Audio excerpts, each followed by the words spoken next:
rubbed off. Oh. And Down the bottom too. there, sorry. It's my sweaty hands are rubbing off the ink. Oh no. Okay. Okay. Perfect. Thank you. My banner design was kind of based around the idea of inspiring and kind of inspiring youth. Like basically children, people, generations below us are going to be here, you know, for years to come. And we have to set up an environment where they can, you know, live, where it's sustainable, where they're kind of inspired to continue with, I don't want to answer any more of that question. Sustainability means to me that basically it's an environment that's supposed to withstand and kind of last, you know, forever. They're supposed to kind of, there's, you know, the environment of the forests and the water, and humans are supposed to kind of coexist with those ecosystems that have been in place forever. So I think a designer's role within that is to kind of be like a important instrument or a tool to help communicate to the public and, you know, the rest of society to kind of, you know, take action and realize kind of like how they're living and how they need to contribute to the environment around them so it withstands and it withholds for years to come.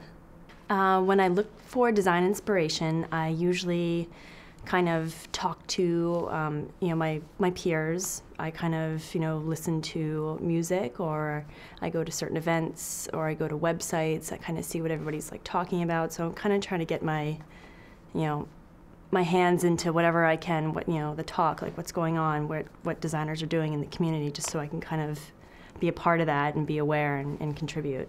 So that really inspires me. I'm mostly like inspired by my peers.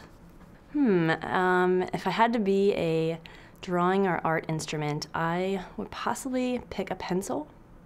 It sounds kind of strange, but I always relate to the Washington Monument as the pencil, and I feel like that kind of can paint the picture of DC. I mean, it's surrounded by, you know, these amazing cherry blossom trees that, you know, are out in the springtime, and, you know, a pencil can do anything it wants. It can draw on paper, it can draw on walls, it can communicate your ideas to a sketch if you're riding the metro, if you think of some idea that you want to come across. It's always available.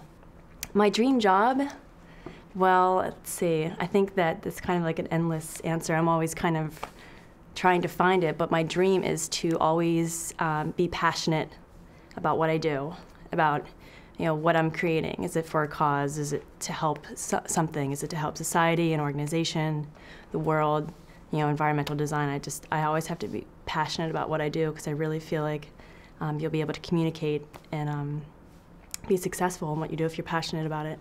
What do I think DC will look like in about 20 to 30 years? My hope is that, you know, with all of these new technologies and social media, that, you know, we're kind of like informing society around us and our youth, and so hopefully 20 years from now, you know, DC will still be beautiful. There'll be more trees. People be more activists, kind of, you know, for the globe, for the earth, for society, for sustainable design. So hopefully it will look amazing. Who knows? Fingers crossed. I am Jessica Menk, and I am an independent graphic designer.